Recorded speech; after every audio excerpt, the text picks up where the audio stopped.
Olá, boa noite.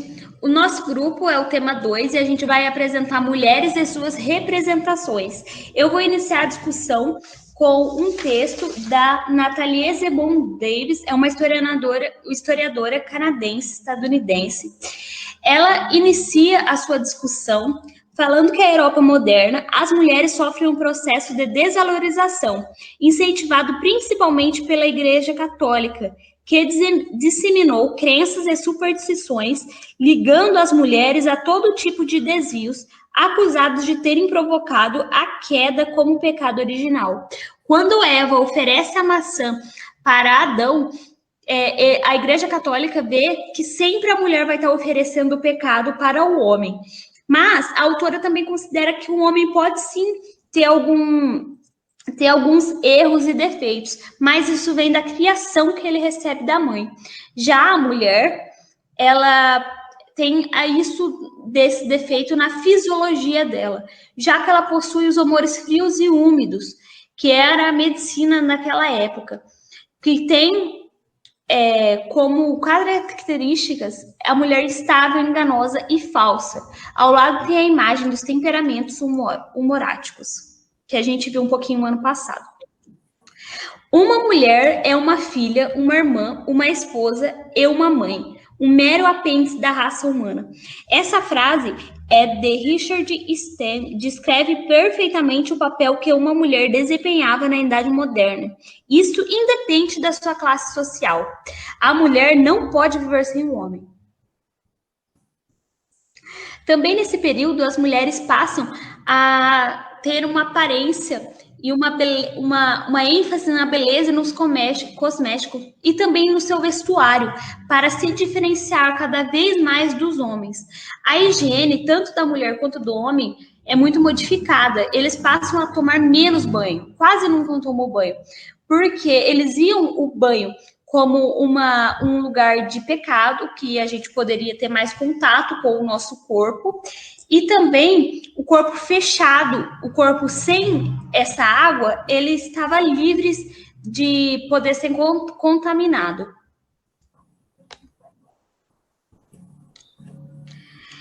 A paixão sensual, mesmo dentro do casamento, ela era altamente combatida, porque o amor, o primeiro e único amor, deveria ser só para Deus.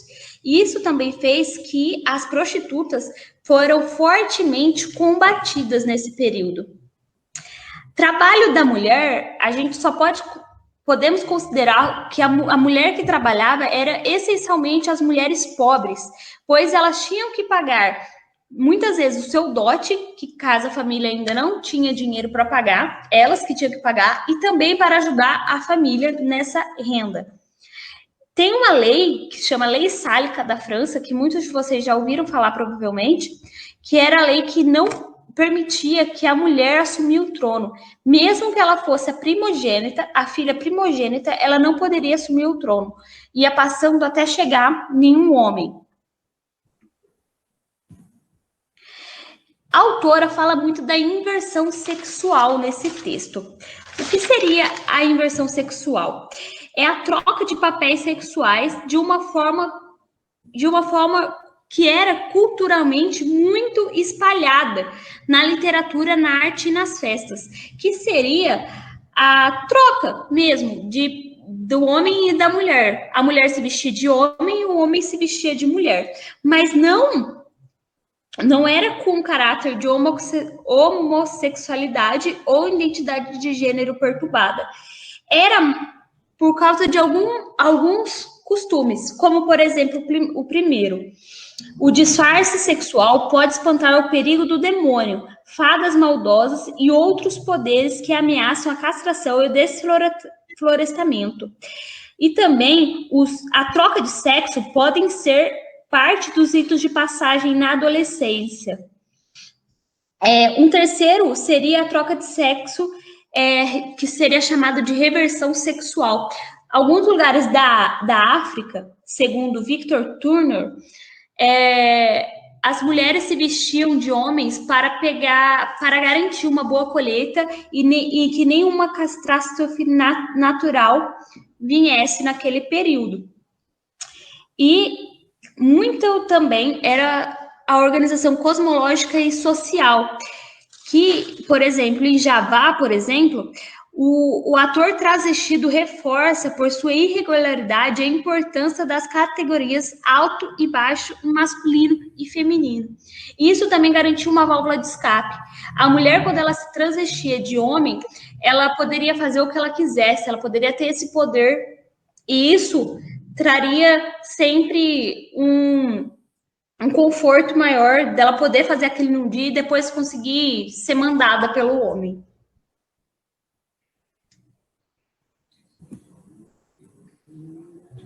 Bom, pessoal, agora eu vou explicar a tentativa de cientificação da inferioridade feminina. Na Idade Moderna, a mulher era vista com maus olhos. Porém, os, os intelectuais da época tentavam explicar o porquê da mulher ser vista com maus olhos e ela ser o segundo sexo, segundo eles. E a medicina foi uma das ciências precursoras na tentativa em que houvesse uma comprovação científica em estabelecer a inferioridade das mulheres em relação aos homens. Diversos pensadores teorizavam esse ideal. Entre eles estão François de Rabelais, Jean Weyer e, por fim, Ambrose Paré. François de Rabelais dizia que a mulher estava ao serviço do homem e ao serviço doméstico. Ela deveria ter uma boa criação e ser de boa família, para que ela sempre fosse educada com o homem e submissa ao mesmo. Jean Watt diz que a mulher seria o segundo sexo devido à sua fragilidade. A mulher seria mais frágil que o homem. Isso devido à sua natureza enferma e, segundo eles, sua natureza, entre aspas, burra. Ambrose Paré dá uma explicação aristotélica às mulheres serem do segundo sexo. E ele dizia que as mulheres eram frias e por isso elas não eram quentes igual os homens, logo estariam uma camada abaixo.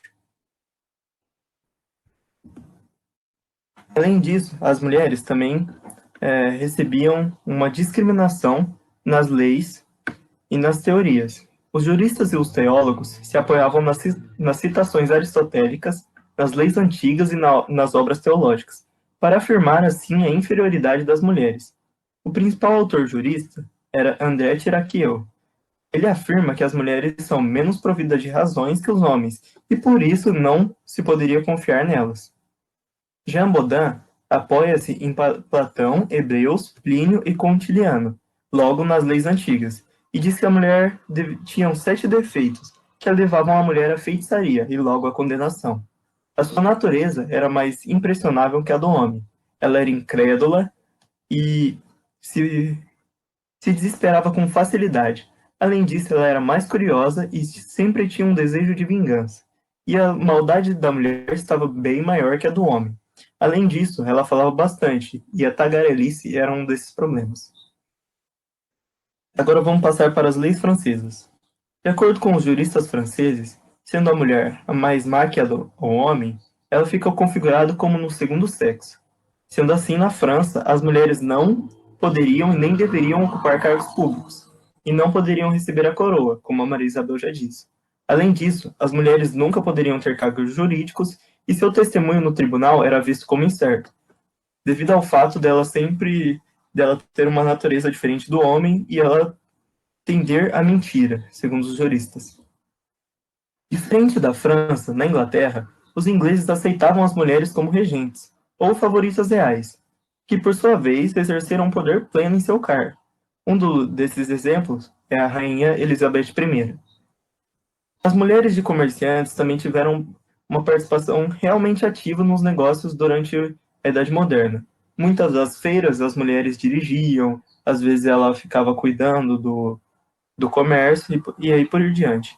Além disso, o direito de punição marital também veio a desaparecer. De acordo com o texto, há uma escalada de uma corrente feminista na Europa no século XIX.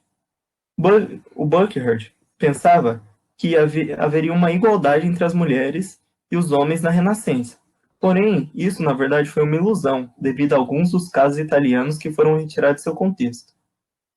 Portanto, não se deve avaliar a situação concreta da mulher na época da Renascença, a partir de algumas escrituras pertencentes no segundo século. O Buckerd achava que as mulheres estavam de pé de igualdade, mas a obra que ele leu era muito diferente. A Sir Joanna, ela faz uns escritos dizendo que a educação era muito diferente, que as mulheres ainda assim eram ensinadas a ser submissas ao homem, diferente dessa igualdade que o Buckerd achava. Muito bem, o contexto agora abordado se trata do século XV ao século XVII, em que é um contexto muito turbulento, com muitas crises, muitas guerras, e a principal explicação para tudo é que isso era coisa do demônio, era coisa do diabo. Entre alguns problemas que a igreja não sabia como lidar, estava a sexualidade desonrosa. E eles precisavam, então, de alguma coisa para culpar, e o bode expiatório escolhido foi a mulher. Por que a mulher? Porque as ordens dominicais afirmavam que a mulher estava predestinada ao mal, e estando predestinada ao mal, nunca era precaução suficiente, ou nunca era cuidado demais ocupar a mulher com sãs tarefas para que ela não viesse a perturbar, não viesse a causar pecado. O São Bernardino de Siena vai afirmar que a mulher deveria estar sempre ocupando ela com alguma coisa, ou seja, devia dela a tarefa de cuidar da casa ou dos filhos ou qualquer outra coisa, mas ela não podia ter o direito de pensar, de questionar, de fazer o que desejasse, porque senão isso daria liberdade para ela pensar coisas. Outro clérigo, como Thomas Munner, vai afirmar que, assim como o homem, a mulher também está tentada ao pecado, só que ela é bem mais tendenciosa. Além de que ela é como se fosse um diabo doméstico, e se necessário para corrigi-la, poderia agredi-la, surrá-la. E também porque ela era infiel, vaidosa, viciosa e uma coquete, uma sedutora, e que, através dela, que os homens iam para o inferno. A mulher, por causa dos seus trajes reveladores, fazia com que o homem fosse cobiçoso, caísse em pecado mortal, porque sozinho o homem não cairia em pecado, é por causa da mulher. Próximo slide.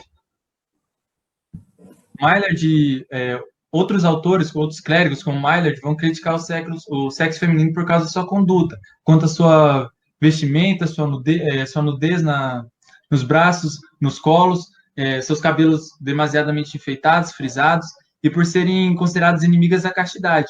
Outros clérigos mais radicais, como Gringeno de Montfort, vão declarar guerra a todas as mulheres por causa que são coquetes, vaidosas, além de serem provocadoras do inferno.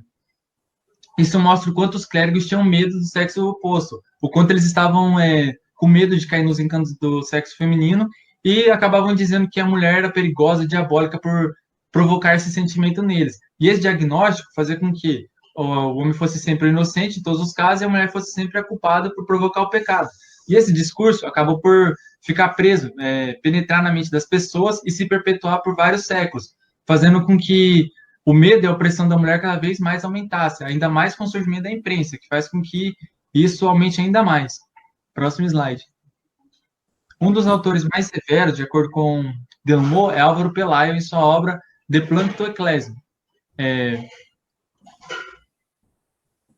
Em sua obra De Plancto Ecclesiam, em que o autor ele usa uma série de autores da Bíblia, uma série de livros, para favorecer o seu antifeminismo virulento contra as mulheres. Esse contexto também mostra o quanto as ordens mendicantes estavam preocupadas com a cristianização e estavam inquietas e agitadas com a decadência do corpo clerical que estava tendo naquela época. Então, ou seja, a mulher era sempre acusada, ela não tinha direito a um advogado, era culpada e era assim.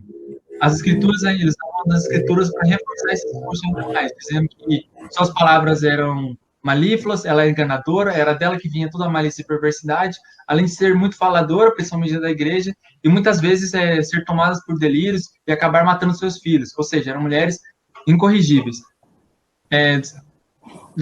O Delmo afirma que Álvaro Pelayo debuta sobre 7 pontos, entre eles são vários, como sendo, ele culpa Eva por ter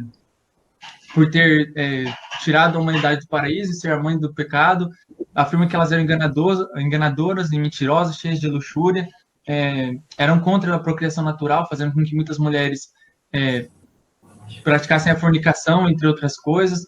A mulher era ministra da idolatria, insensata, lamurienta, inconstante, e mais uma série de coisas que ele afirma. Ela não era digna de confiança e além de perturbar a vida religiosa.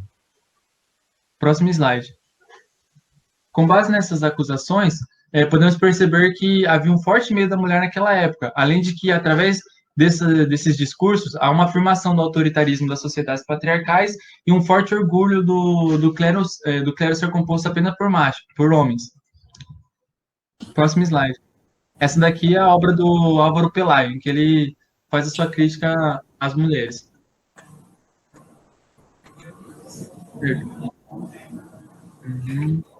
Álvaro Pelayo, ele usa uma série de poemas monásticos antigos, como também usa isso como um norte para suas críticas no seu presente, ou seja, ele faz usa tanto dos poemas velhos como o acréscimo do novo, ou seja, ele não deixa de criticar e demonizar a mulher, ele ainda acrescenta, dizendo que ela era ministra da idolatria e que os homens deveriam controlar suas mulheres para que elas não viessem a causar perturbação na vida da igreja e na vida cotidiana também. Seus discursos também não era só dirigido a um público, ou seja, era para os monges como ele, como também para toda a igreja, para todos os demais fiéis, como o clero secular e os leigos. No escrito em que ele postula sobre as mulheres feiticeiras, ele afirma que a feitiçaria ela se encontrava principalmente entre as mulheres, era mais frequente entre as mulheres, e usava isso como justificativa para perseguir e caçar as mulheres, o feminismo. Ainda de acordo com o seu escrito O Martelo das Feiticeiras, ele escreve uma série de críticas à mulher, afirmando que ela era crédula, impressionável, tagarela, inconstante, era semelhante a uma criança que é leviana, além de que é muito mais carnal do que o homem por ter menos fé, e tem afeições a paixões desordenadas, como que desencadeiam na inveja e na vingança, e isso leva à feitiçaria, além de ser mentirosa no seu agir, no seu comportar, na sua língua, e que se não fosse pela mulher, o autor ainda afirma que o mundo estaria liberto de todo perigo e de todo mal, além de que ela era semelhante a uma quimera também.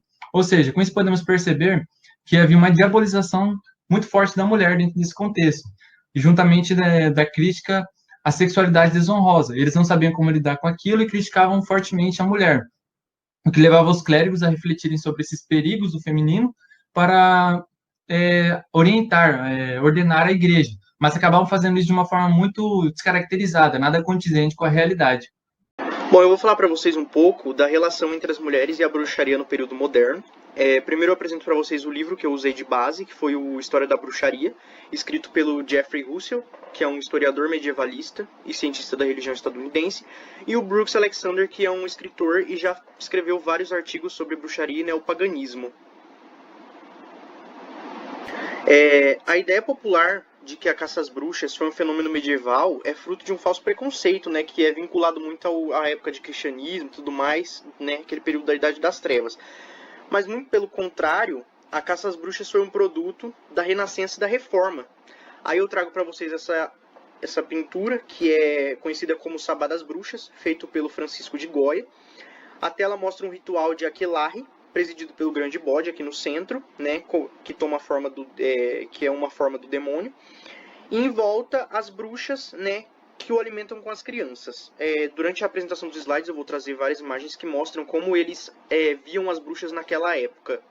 Durante todo o período de caça às bruxas, o número de mulheres acusadas foi praticamente o dobro do de homens, por conta deles associarem o estereótipo de bruxa ao feminino e não ao masculino.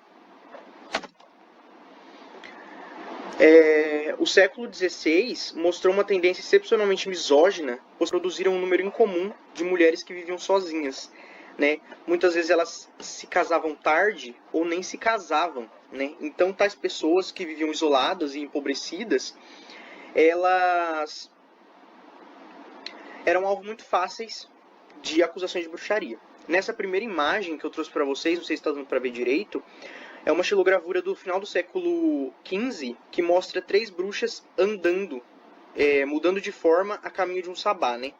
A crença na mudança de forma, ou licantropia, estava associada à bruxaria na Europa, e acreditava-se que as bruxas, com a ajuda do diabo, adotavam formas de animais. Essa outra imagem aqui é representado bruxas fazendo chover, né? Que a magia climática destrutiva aliada à magia causadora de outros desastres naturais, como fome, infestações de gafanhotos, foram ao longo da caça às bruxas incluídas nas ações malignas delas. As mulheres que viviam sem o apoio da família, né, o pai ou o marido, elas eram muito mais aptas a sofrerem injustiças, porque não tinham nenhuma proteção legal e nem social. E por isso elas precisavam se defender como podiam, né? E os incêndios premeditados, por exemplo, eram frequentemente atribuídos a mulheres de idade, por não precisar de força física. Muitas vezes um semblante zangado poderia ser interpretado como um olhar maléfico, uma imprecação furiosa como uma praga, e assim vai, entendeu? Qualquer coisa era sinônimo de bruxaria. Essa primeira imagem que eu trago para vocês, não sei se está dando para ver direito, mas representa o pacto com o demônio. As bruxas estão protegidas em seu círculo aqui, como vocês podem ver, e elas evocaram Satã, que se dirige a elas para oferecer seus serviços em troca de suas almas, né? Essa ideia de pacto formal era elemento central dos processos inquisitoriais.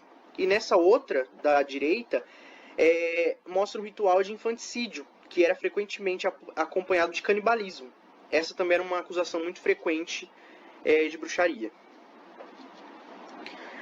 A gente sabe que hoje na sociedade, geralmente as mulheres vivem mais que os homens, né? E naquela época também era assim.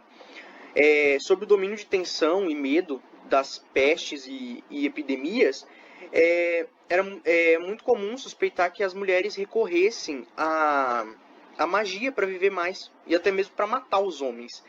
Então, por conta desse restabelecimento mais fácil das doenças, as mulheres poderiam sim ser acusadas de bruxaria.